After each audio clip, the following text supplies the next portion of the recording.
Hey guys, and welcome to the FitPro Social with me, David Kyle. And me, Ash Burley.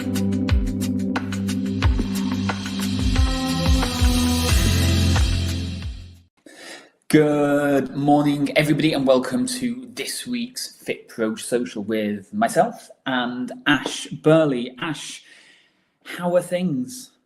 Interesting week this week. Lots of always seems to be lots of big changes happening. There has been some big changes happening. So a little bit of a stressful day yesterday, but managed to get things sorted, and now quite exciting times ahead. So yeah, good week. A little bit stressful, but also very exciting as well. But as it is for business, there's always those interesting ups and downs, isn't it?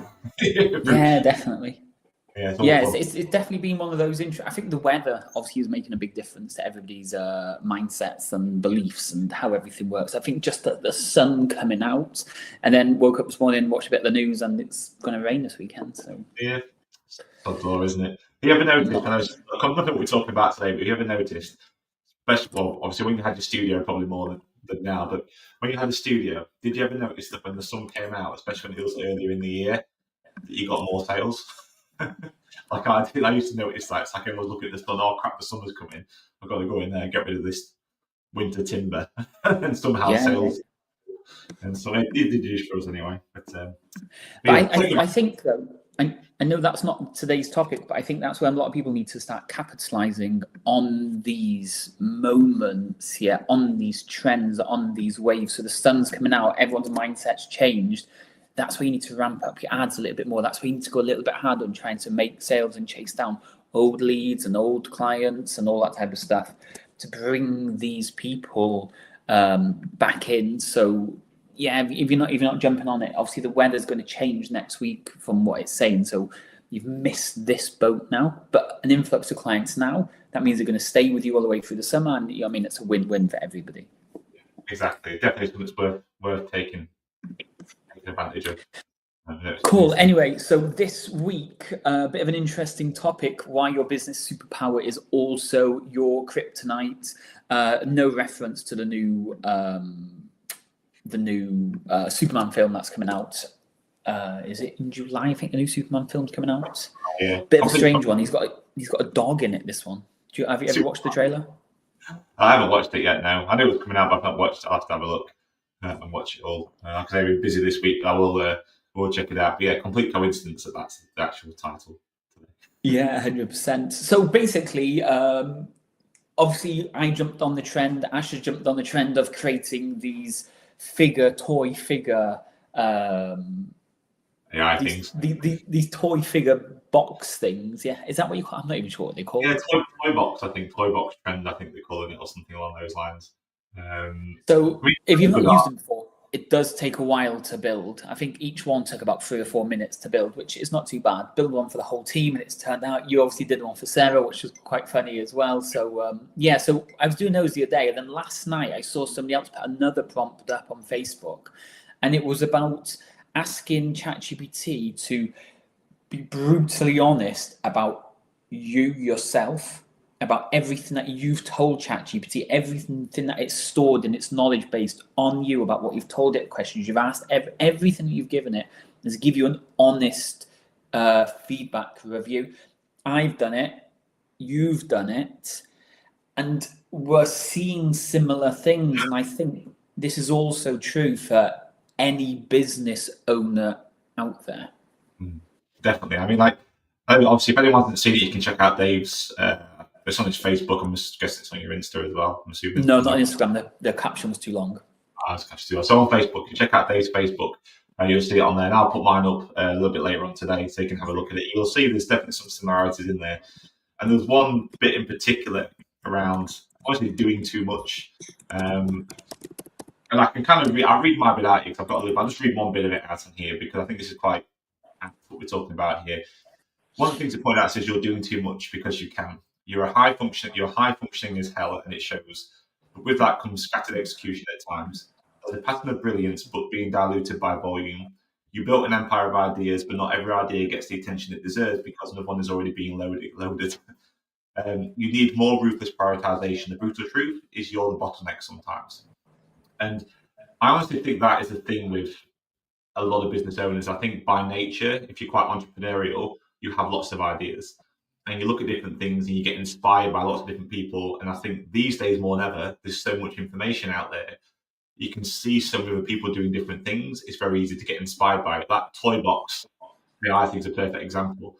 The chances are, if you never saw that, you'd never do that, and you probably have zero influence for your business in reality. But you'll go ahead and do it and spend an hour doing it for your team because it's kind of a fun little post to do.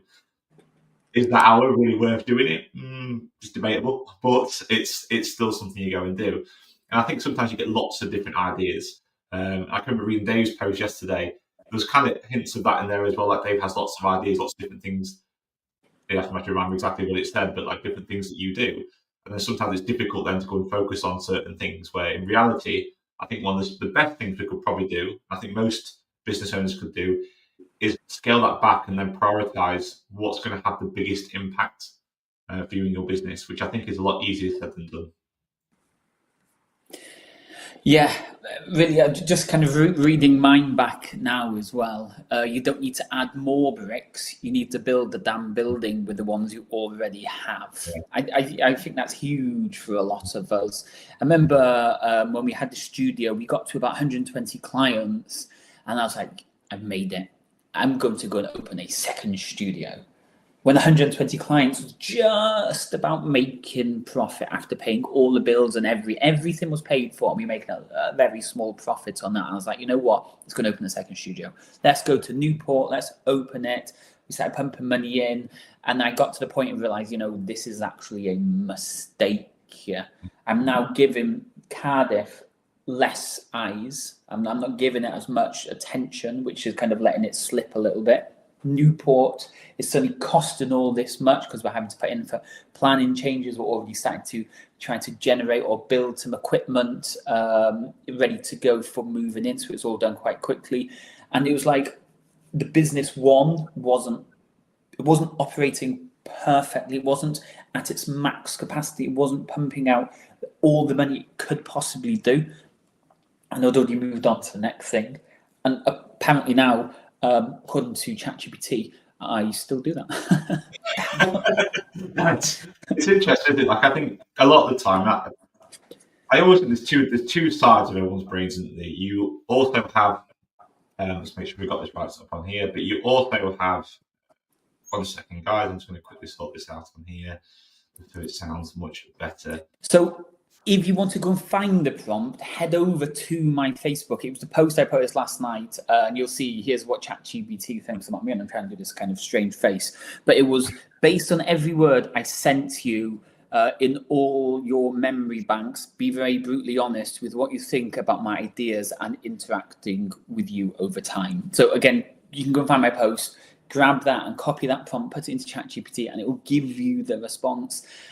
It's definitely an ego boosting prompt because it gives you some real this is what you're really good, you're really good. It keeps kind of saying that, but then it kind of gives you that little punch to the gut to say. Got a lot of backhanded compliments. I think with that, there's definitely some backhanded compliments. So I'll give that a go if you can, and I'll like I say, if you check it out with Dave's post, I'll put it on my post later on as well, so you can pick the prompt and give it a go. It'd be cool for you guys to share it. Feel free to share it. If you are sharing it, it'll be amazing if you can tag me and Dave in it, because we'd love to read it. I'd love to see what it actually comes up with. It'll be definitely quite an interesting thing to look at. I mean, I tell you what I was on about earlier is about when you look at those kind of prompts and you look at what you said there about building with the bricks you've already got and not kind of doing too much. I wonder sometimes whether that's where we start thinking a bit more with emotion. I think sometimes we get a feeling that this is right, or a gut feeling that this is right, and then we go and do it anyway, and we just grab on and go for it. And I think inherently most people who run businesses are generally action takers. They're generally people who go, okay, I've got this, let's try it and let's fail fast on it, which I think can be a very good thing. But I also think sometimes it might be initially triggered through emotion, so we don't always apply the data to it because we might not have enough data yet to make the right decision on it. And I wonder whether that's why we do that sometimes. I don't know. What do you think, Dave? Reading this one, perfection tendencies sneak in. So there's kind of two flips to it. you want to go and open that second studio. You want to go and invest in that bit of equipment. You want to suddenly become an online fitness guru, or you suddenly want to become a newer Facebook ads marketing agency, even though you've had success for like 6 months. And you're like, yeah, let's go and dive into this stuff. But then on the other hand, you don't want to launch this new online thing, which you've been chipping away at for the last 6 months because it's still not perfect. You've been building your website, been updating it and tweaking it, but you still haven't got it live because it's not perfect. You don't want to get this new equipment in because the rest of the studio is going to feel a little bit odd because it's not going to match with brand new equipment with all this old stuff because it's not going to look perfect. And I think that is a lot of, like I said, perfection tendency sneak in. I think we all kind of have that bit of well, I think we all definitely have that in us, that we want to make sure it's always perfect for our clients, perfect to look at, perfect to visualize, so we can. Yeah, I think we all are perfectionists, basically. Yeah. I think there's all this, and I think that's one of the hardest things to get over. I think because we are perfectionists, we want things to be right and perfect. We worry about maybe what people might think about it if it's not perfect, what our clients might think about it, whether it's going to have a detrimental effect on the future of stuff. And I think that's one of the hardest things to probably get through. I think these days more than ever, a lot of times I'll just put things out there, which obviously chat's noticed, and sometimes they work and sometimes they don't. And maybe if I did focus more on certain things, scale things back on stuff, we could make things perfect. But again, it's still making them perfect over time. Like, you still got to go and put them out there. And I think it's a hard balance to get that kind of that emotional connection to being perfect, to actually looking at it logically. So like with your studio, for example, it's like logically we're making a little bit of a profit. So what do we do here? Do we try and make this better so we have a lot more excess profit and we reach capacity, and then we look at expanding? So we've got money to reinvest. We've got more data and time. That's the logical look at it. We try and get that perfect. Where I think what sometimes happens is you go, oh, I'm doing okay here. This works. We're probably going to have to scale out of this at some point. So my gut feeling is let's go and do another gym, or my gut feeling is go and launch this program. I do whatever. And then we're going to do that. And then sometimes it works and sometimes it doesn't. I think it's trying to get that balance right between that emotional connection to perfection and that emotional connection to that gut feeling that you get. I'm not saying gut feelings are wrong. I'm saying gut feelings normally come through experience. I think if you've got a lot of experience in a certain area and your gut's telling you something, there's probably a reason for that. If you don't have a lot of experience in an area and your gut's telling you something, it might not necessarily be the right move for you to go and make. And I can't remember the author now. You ever seen the subtle art of giving I'm not going to say because it's not the best word to go and say, but you ever read that book? Yeah. And there's a bit in the first chapter, and I think he talks about, I'm probably quoting this quite wrong here, so let anyone correct me if they're reading it or read it recently. It says something like people that make, do you know the two types of things that make emotional decisions? Like dogs and 3-year-olds make emotional decisions. But he also said dogs and 3-year-olds also shit on the carpet. You just like, you have to be logical. Like as you get older, you have to start applying logic to some of the decisions and stuff that you make, and not as much of the emotion side of it. And I think that's a key thing with business. And that's one thing I've kind of taken from this. Like, it means a lot to us. Like, and again, we'll post this later. You can read it in Dave's stuff. Like, what we do means a lot to us, and who we help, and our businesses mean a lot to us, the people we employ, and so on. But I also think it's important to apply a little bit of logic to it, to simplify it and think, is this the right step for me to do? Do I need to build this? And by building this particular thing in this way and focusing on these key things and simplifying stuff, is that going to better help me achieve what I actually set out to achieve in the first place? I think that's probably the things. I mean, for me, from what I've got from that, probably what I need to go and have a look at. Assuming I'm actually going to listen to anything that ChatGPT says about me. Do you think, though, it maybe is a case of like peer pressure? You know, like when you're at school and you're like, that person's got the new football boots, so I need to go and buy the new football boots. Or he's got a new school bag that's from whatever company or make. I need to now go and buy the same bag. And you kind of see in other studios or other businesses, they now launch an online version. So you try and launch this online version. They just open their second or third studio. So you're like, I'll now go and open that second or third studio. And we see this all the time. For us, definitely. We'll put a new ad out for a company, and before we know it, that ad's been plagiarized and the creative has been copied, and everybody's now using that same thing over and over again. Really frustrating. But what most businesses don't realize is the chances are that business is either doing extremely well or they're extremely screwed. It's one of two options. Like, take it from me, like when we were going to open that Newport, that second one, I mean, like I said, we were just over profit. Everything was paid, VAT, taxes, staff, everyone's wages were paid, but we were just a little bit over the profit margins. So we were making profit, and we were going to move into a second studio. Now, anybody looking at me would have thought, oh, you know what, Dave must be doing really well because he's about to open a second studio. God, if he's doing really well, then I want to open a second studio, and you dive into that type of stuff. And we'll know, like, for the amount of people that we've spoken to who've opened a second and third studio, and about 2 or 3 years later thought, that's the worst idea I've ever done, the biggest mistake I've ever made. I'm just going to go back and scale back down to that one single studio. So yeah, those tendencies to see what other people are doing and then make a big decision on what other people are doing rather than looking into your business, really calculating your numbers, understanding how much time and effort it's going to be. You know what I mean? If you're making 5K from your business, take home yourself, and the business is profitable, do you really want the stress of opening that second studio? Yeah, I think that's kind of what we've mentioned this a few times on here, and we talk about like why you're in business in the first place. And I think it's such an important thing to spend time figuring out like what you're doing this business for, because it is stressful. There's going to be hard work, and I think sometimes the world we live in, there's a lot of different things that cause this to happen. Like, for example, we reinforce from a young age that hard work is everything, but hard work isn't the end goal. Hard work's the path to getting to the end goal. And I think it's really important that you understand what that end goal is. Just like you're saying there, Dave, like, yeah, if you're earning 5K a month, if everything's all paid for, you build business is doing all right, it could kind of organically scale still, but you're still doing well with it. It's still giving you the time to do the things you want to do. Maybe it's to travel, to have a pension, to pay your mortgage, to spend time with your family, whatever it is. It's still giving you that autonomy over your time. Why would you add all that extra stress and hassle and lose all that autonomy over your time because you've got another business to go and do? And in the end, you'll probably end up earning the same amount of money because you're trying to balance yourself between two different areas all the time and you can't build it up.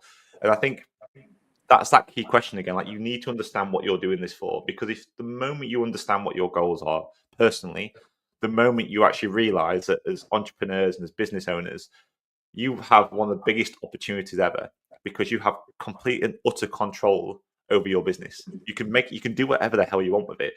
With legal reasons, obviously, legally you can. Within like the laws, you can do whatever you want with it. So that gives you a lot more opportunity than, say, someone that's employed. Yeah, there's a lot more risk, but there's also a lot more opportunity there. So you can build something that's going to work for you. And I think it's really important to take time to think about that. And if you go back 50 years or so, I think that's what a lot of business owners did. They said, this is what I want to do this for. I'm sick of doing this for other people. And they had their own goals in mind and they followed processes and they got to it. But let's take that to what you were talking about there a minute ago, Dave. When you go on social media, you see another gym doing this, another business doing this. We are not supposed to see 300 different things every single day. And that's what we do. We go online and we get influenced by the ads that we see, the people's highlight reels, which are just, and that's what they are. They highlight reels. They don't show anything else in there. And on top of that, we're getting told by courses and programs and mentorships and stuff that we see as well, because it's obviously something that we're going to get targeted with as business owners of what is acceptable. Like 10K months, you should be making 10K. You should be making 7 figures now, not 6 figures. 3 years ago, it was 6-figure businesses. Now, everywhere you look at 7-figure businesses, and 5 years time, it'll be 8-figure businesses. Like, that becomes the expectation. Like, it has absolutely, with a swearing free, but it has absolutely fuck all to do with you. It really does. It has nothing to do with you. Like, you just need to focus on what you want with your business and start building that around it. And don't worry about being influenced by the other stuff. But it is the peer pressure, and it's that emotional side that I think connects us to that and makes us want to do it. And I'm very guilty of it. I know I'm very guilty of it. I can look at something sometimes and go, bloody hell, I wish I was doing that. Or why? How are they doing this? Yeah. And I've just wasted 2 hours of my life researching something to find out, well, actually, it's not really what I want. And I could have spent that 2 hours doing something that would be better suited to build the business how I want to build it. That was literally where I was going to go next. Like, you're driving home and you're listening to this business podcast and it's talking about this guy that's just opened loads of pizza shops in like service stations. This one stuck in my mind. So I'm like, you know what, that'd be such a cool thing to do, such an easy thing to do. Go into a load of service stations and put these pizza cooking things in there and they would pay me. And yeah, you know what's a brilliant idea? Start doing research and doing all this stuff. When you know deep down, like, come on, you're not going to do that. You've got 150 clients, you've got 7 staff, you've got all this money coming in, all this money going out, you've got your bills to pay and everything, and you're still working 40 hours a week in the business. You're not going to be putting pizza shops inside of service stations. That's not going to happen. And I think the ones that grow the quickest, the ones that are really doing the best and really succeeding, are the ones that are not pissing about. So I'm not sure what that really says about us, because ChatGPT won't saying they're pissing about. But the ones who are deeply committed, they will focus on this one sole thing until it's done. Only once it's done, they will start opening their ears and their eyes to other opportunities and other things that are going to be available or coming their way. So like I have this plan. We've spoken about it a few times now over the last couple of weeks. We have not dived into where I'm going to go with it and everything, but the groundworks are being put in place, but then this thing pulls me over there and that thing pulls me over here, and it slows down a bit, and then I jump back onto it, and then I get pulled over here and I get pulled over there, and then it slows down again, and all these things. Like, stop. It's about having that clear mind, that real focus about, this is what I need to do, this is why I'm going to do it, I'm going to do it for this length of time, and then once I've achieved it, I can then start looking and seeing other opportunities.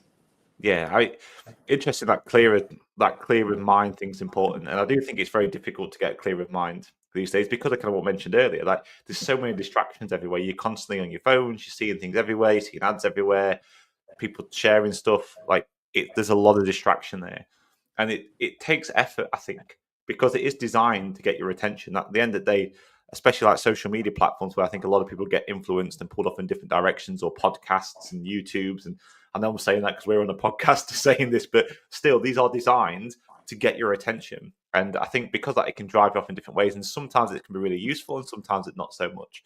And it's just important that you have like clarity of mind, and you give yourself time, space to have clarity about what you actually want from all of this, and then just get focused on those. I mean, some of the biggest businesses in the world did it that way. If you look at Amazon's a perfect example. When Amazon first started, all they did was sell books. That was it, just books. And they focused on selling books until they made a lot of money selling books. And then all they did is they asked all their customers that they've got, what else do you want to buy? And then that's what they did. They went out and got those and sold those. And that's how Amazon became what it is today. Like, it's one of the biggest companies on the planet. And that all started from getting really good at doing one thing very, very, very well. And I think that if anything, there's quite an important lesson from that. That you've got to get good at doing that one thing and focus on that and simplifying things down. And that Dave says there, we're maybe guilty of pissing about with other stuff all the time and getting distracted with other things. And after a few changes that have happened in our business, I mentioned earlier, was sort of those things like yesterday, and it's definitely something that when I put that prompt in that Dave shared, it's kind of one of those things like you read it and deep down it's probably right. And it was kind of one of those moments. I was like, okay, well, let's see what happens. What would this look like if I scaled this back? What would this look like if I not scaled the business back, but scaled the offers back, focused on the certain things more than trying to be distracted with different ideas, and make sure everything leads towards that end goal again. And it'll be interesting. Like, I'm going to try it. I'm going to try some of these things, I think, over the next quarter. And I'll share it with people so they can see it and see what we're up to with it. But it's either going to work or it's not. If it doesn't work, guess what? I'll just change it, because that's the beauty of having your own business. You can look at the data, you can make changes. So yeah, be interesting to see what happens, I think. But deep down, I think we all know what we need to do. Yeah, like we do. We all know we need to set boundaries. We need to become the CEO or the leader or the visionary or whatever you want to call it in your business, where you have your quiet time, you have your vision time, you have your build time, you have your staff development time. So you're not working in the business, you're working on the business. And then when you've got home and you've had dinner and you want to spend 2 hours creating these stupid toy things on ChatGPT, then go for it. But we need to be more ruthless with our time. Mm-hmm. So if you are still on the gym floor and you're doing 6 till 10 a.m., then at 10 a.m., shower, breakfast, get all sorted. And then from 11, it's all the way from 11 till 3, it's deep, deep, deep work. Phone on do not disturb. Tell everyone to fuck off and not leave me alone. Don't message me. Get through the critical tasks that you need to do. Don't listen to podcasts. Don't listen to things that are going to take you away from the focus, the deep work you need to do, and build from there. And that's we all know this. It's just sometimes we like to divert away. Yeah, it's just a shame that AI has to remind us of that, isn't it? Sometimes, which I thought was kind of cool of it to do. Yeah, I'm 100% with that. I've talked about my family's business, my dad's business, many times on here, and he always used to say to me when I was younger, like, when you're running a business, he said in reality, and he said this is hard when you've got staff because staff look at you and think, what the hell are you doing? You're doing nothing. But he said, generally speaking, he said it's 50% thinking, 50% doing. And eventually it becomes like the bigger your business becomes and the more of your team you have, you end up spending more time thinking and less time doing because you're having to make really important decisions that influence lots of other stuff.